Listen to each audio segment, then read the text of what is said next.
लियो एक छोटा सा लड़का था। वो ज्यादा लंबा नहीं था और ना ही वो ज्यादा जोर से बोलता था। वो एक शांत से गांव में रहता था। गांव एक बहुत बड़े डार्क फॉरेस्ट के ठीक बगल में बसा हुआ था।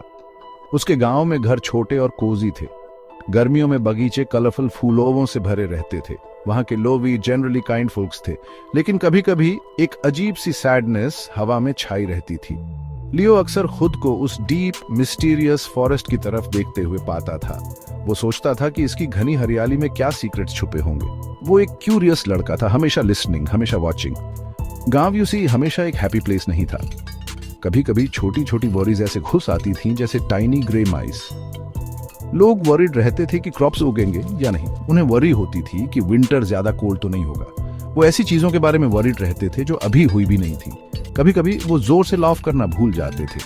वो अपने नेबर्स के साथ एक जॉयफुल स्माइल शेयर करना भूल जाते थे। छोटे लियो ने यह सब नोटिस किया। उसने अपनी माँ के काइंड फेस पर वरी की हल्की लाइंस देखी। उसने देखा कि उसके फादर गाने से ज्यादा साय करते थे। वो विश्ड, ओह कितना विश्ड, कि वो कुछ ऐसा कर सके जिससे उनके हार्ट्स में फिर से सनशाइन आ जाए। ओल्ड मैन फिट्जविलियम गांव के स्टोरी टेलर थे। उनकी आईज दूर के स्टार्स की तरह ट्विंकल करती थी। उनकी एक लंबी वाइट बियर्ड थी जो उनके चेस्ट तक पहुंचती थी। हर इवनिंग वो गांव में जलती क्रैकलिंग फायर के पास बैठते थे। बच्चे, लियो इंक्लूडेड, उनके आसपास गैदर हो जाते थे। वो छोटे वुडन स्टूल्स पर या सॉफ्ट ग्रास पर बैठते थे। वो उन्हें फारवे लैंड्स और वहां के स्ट्रेंज क्रीचर्स की वंडरफुल टेल्स सुनाते थे। वो उन्हें ब्रेव नाइट्स और डेयरिंग प्रिंसेसेस की थ्रिलिंग स्टोरीज सुनाते थे। और मोस्ट एक्साइटिंगली वो मैजिकल चीजों की टेल्स सुनाते थे।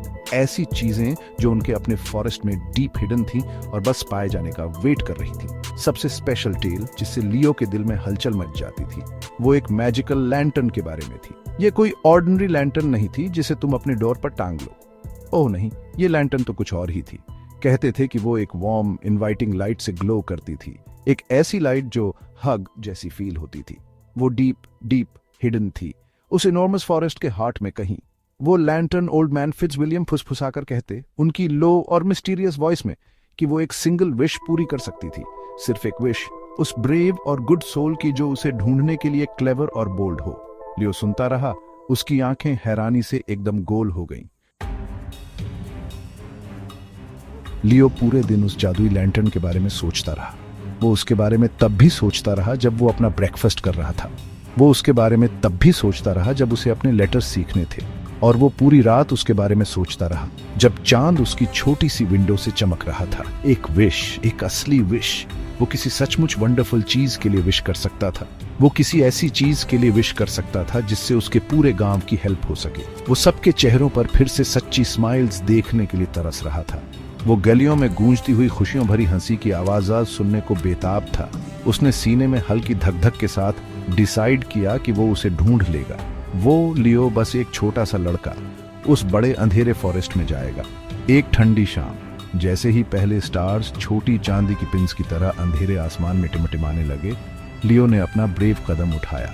उसके मम्मी पापा सो रहे थे। पूरा गांव एकदम शांत और चुप था। उसने ध्यान से कपड़े में लिपटा हुआ रोटी का एक छोटा टुकड़ा पैक किया। उसने ताजे पानी से भरी हुई एक छोटी लकड़ी की बोतल ली। उसने अपना सबसे गर्म कोट पहना, वो वाला जो उसकी दादी ने उसके लिए बुना था। वो दबे पांव अपने छोटे शांत घर से बाहर निकला। उसका दिल एक छोटे एक्साइटेड ड्रम की तरह उसकी पसलियों में धड़क रहा था। वो थोड़ा डरा हुआ तो था ऑफ कोर्स, लेकिन वो बहुत बहुत डिटर्मिन्ड भी महसूस कर रहा था। जंगल उसके सामने एक जायंट शैडोवी दीवार की तरह खड़ा था। वो उससे कहीं ज्यादा अंधेरा था जितना उसने कभी इमेजिन भी नहीं किया था। पेड़ लंबे शांत पहरेदारों की तरह खड़े थे। उनकी डालियां आसमान की तरफ लंबी गांठदार उंगलियों की तरफ फैली हुई थीं। उसके सिर के ऊपर पत्तों के बीच से अजीब सरसराहट की आवाजें फुसफुसा रही थीं। हू हू, दूर किसी उल्लू ने आवाज की। उसकी आवाज डरावने तरीके से गूंज रही थी। कड़क कड़क एक सूखी टहनी टूटी जब वो उसके छोटे मजबूत बूट के नीचे आई। लियो ने एक बहुत गहरी सांस ली। उसे ओल्ड मैन फिट्जविलियम की कहानियां याद आईं। उसे गांव वालों के परेशान चेहरे याद आए। उसने एक छोटा कदम उठाया और फिर दूसरा, अनजान जगह की गहरी परछाइयों में। वो और गहरे उस रहस्यमयी जंगल में चलता गया। चांद की रोशनी पत्तों की घनी चादर से मुश्किल से रास्ता बना पा रही थी। वो बस कुछ चांदी जैसी किरणें ही नीचे भेज पा रही थी जो जंगल की जमीन पर नाच रही थी। जैसे जैसे वो आगे बढ़ रहा था, परछाइयां उसके चारों ओर मुड़ रही थीं और बल खा रही थीं। कभी कभी वो चमकती आंखों वाले डरावने छिपे हुए मॉन्स्टर्स की तरह लगती थी। दूसरी बार वो प्यारे क्यूरियस जानवरों का आकार लेती हुई लगती थीं जो पेड़ों के पीछे से झांक रहे हों। लियो ने अपनी आंखें पूरी खुली रखीं, सब कुछ देखने की कोशिश करते हुए। उसने कहानियों के नाइट्स जितना ब्रेव बनने की कोशिश की। उसने लैंटर्न के बारे में सोचा, उसने विश के बारे में सोचा, उसने अपने गांव के बारे में सोचा। वो बस चलता रहा, एक के बाद एक छोटा डिटर्मिन्ड कदम। काफी देर बाद जब उसके लेग्स काफी थकने लगे थे, लियो ने कुछ देखा। वो एक छोटी सी टिमटिमाती हुई लाइट थी। वो पुराने पेड़ों के काले मुड़े तुड़े तनों के बीच नाच और टिमटिमा रही थी। पहले तो उसे लगा कि शायद ये कोई स्टार है जो आसमान से टूटकर गिर गया हो, या शायद वो एक फायरफ्लाई था, एक बहुत बड़ा और अनयूजुअली ब्राइट वाला। पर नहीं, ये लाइट अलग थी। ये एक वार्म, जेंटल और स्टेडी ग्लो थी। ऐसा लग रहा था जैसे वो उसे बुला रही हो, एक अनदेखे स्ट्रिंग से अपनी ओर खींच रही हो। उसके थके हुए लेग्स में अचानक से एक नई एनर्जी आ गई। क्या सच में ये वही हो सकता है? क्या ये वही मैजिकल लैंटर्न हो सकता है जिसे वो ढूंढ रहा था? उसने गहरे हरे रंग की आईवी का एक मोटा पर्दा हटाया। उसकी पत्तियां उसके गाल पर ठंडी लग रही थी और वो वहां थी।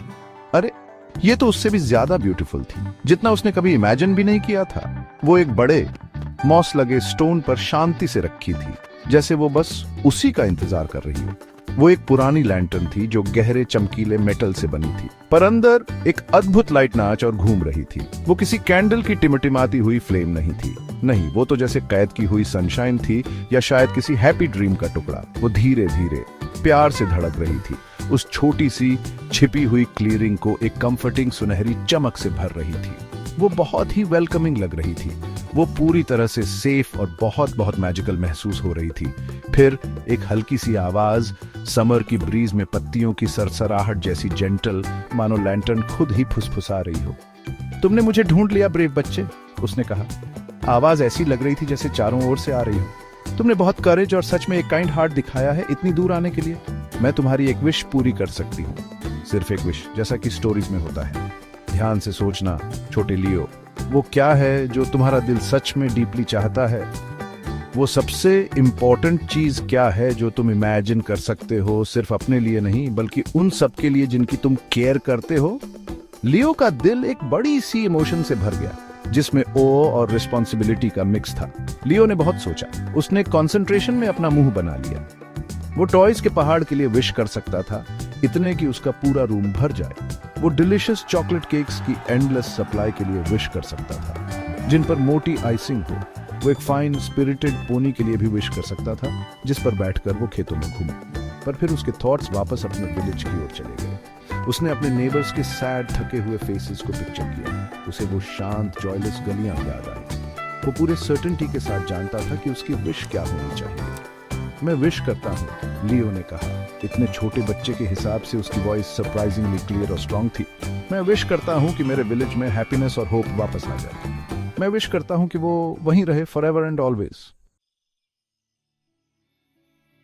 जैसे ही लियो ने अपनी विश बोली, लैंटर्न के अंदर की लाइट और भी ब्राइट होती चली गई। वो एक शानदार गर्माहट के साथ एक बार, फिर दो बार और फिर एक जबरदस्त तीसरी बार चमकी। एक बहुत बढ़िया वार्म फीलिंग पूरे लियो में फैल गई, उसके पैरों की उंगलियों से लेकर सिर के ऊपर तक। ऐसा लग रहा था जैसे सनशाइन उसे अंदर से भर रही हो और जो भी डर या थकान बची थी उसे दूर भगा रही हो। फिर धीरे धीरे लैंटर्न की इंटेंस लाइट थोड़ी कम हो गई और अपनी हल्की सॉफ्ट ग्लो में वापस आ गई। उस मैजिकल आवाज ने एक बार फिर धीरे से कहा, तुम्हारी निस्वार्थ विश पूरी हुई प्यारे लियो, अब जाओ, अपने घर लौट जाओ। देखो तुमने क्या बदलाव लाया है। लियो को एक अजीब और बहुत बढ़िया शांति महसूस हुई। उसने चुपचाप लैंटर्न को थैंक यू कहा। वो मुड़ा और घर वापस जाने लगा। उसके कदम पहले से कहीं ज्यादा हल्के लग रहे थे। जैसे ही लियो ध्यान से उस अब कम डरावने फॉरेस्ट से बाहर निकला, सूरज दूर पहाड़ियों के ऊपर से झांकना शुरू ही कर रहा था और उसका विलेज, उसका प्यारा विलेज कुछ डिफरेंट दिख रहा था। ऐसा लग रहा था जैसे रातों रात एक भारी ग्रे ब्लैंकेट हटा दिया गया हो। उसे लाफ्टर सुनाई दे रही थी, रियल जॉयफुल खिलखिलाती लाफ्टर सुबह की हवा में तैर रही थी। उसने देखा लोग गलियों में बाहर थे, एक दूसरे को देखकर खूब मुस्कुरा रहे थे। बच्चे जो इतने लंबे समय से क्वाइट और दबे दबे से थे, अब विलेज स्क्वायर में खुशी खुशी खेल रहे थे। हवा भी खुद लाइटर, फ्रेशर और full of exciting new possibilities लग रही थी। ये स्प्रिंग के पहले दिन जैसा था, जहां देखो वहीं उम्मीदों और वाइब्रेंट कलर्स से भरा हुआ। उसके मदर और फादर अपने छोटे से घर से उससे मिलने के लिए दौड़े आए। उनके चेहरे पर स्माइल्स थीं, वरी या एंगर नहीं। उन्होंने उसे इतनी जोर से हग किया कि उसे सांस लेना मुश्किल हो गया, पर यह एक वंडरफुल फीलिंग थी। ओहो लियो, मेरे प्यारे बच्चे, उसकी मदर ने कहा। उनकी आंखें शाइनिंग कर रही थीं। आज सब कुछ कितना डिफरेंट लग रहा है, कितना वंडरफुली होपफुल और ब्राइट। गांव का बेकर, जो यूजुअली थोड़ा ग्रम्पी रहता था, एक चीयरफुल धुन गुनगुना रहा था और आने जाने वालों को फ्रेश वार्म ब्रेड दे रहा था। बूढ़ा फार्मर, जो अपने स्टर्न फेस के लिए जाना जाता था, एक्चुअली जोक्स सुना रहा था और बच्चों को हंसा रहा था। आसमान भी ज्यादा ब्रिलियंट शेड ऑफ ब्लू लग रहा था। पूरा विलेज एकदम अलाइव, ट्रूली और वंडरफुली ट्रांसफॉर्म्ड लग रहा था। ये मैजिकल था, ठीक वैसा ही जैसा लैंटर्न ने प्रॉमिस किया था। लियो ने कभी किसी को भी अपने नाइट टाइम एडवेंचर या अपनी विश के बारे में नहीं बताया। ये उसका अपना वेरी ओन स्पेशल सीक्रेट था, जो उसके दिल में महफूज था। पर वो जानता था, ओहो, वो जानता था कि उसने क्या किया है। वो जानता था कि उसने अपने होम में ये वंडरफुल चेंज लाने में हेल्प की है। वो मैजिकल लैंटर्न फॉरेस्ट में गहराई में हिडन रहा। उसकी जेंटल लाइट अब भी ग्लोइंग थी। वो पेशेंटली इंतजार कर रहा था। वो किसी और ब्रेव सोल का इंतजार कर रहा था जो उसे ढूंढ निकाले। वो किसी और का इंतजार कर रहा था जिसका दिल काइंड और अनसेल्फिश हो। वो एक और वंडरफुल वर्ल्ड चेंजिंग विश पूरी करने का इंतजार कर रहा था। और लियो, उस क्वाइट विलेज का छोटा ब्रेव लड़का, जानता था कि काइंडनेस, ट्रू काइंडनेस, सबसे ग्रेटेस्ट और मोस्ट पावरफुल मैजिक होती है।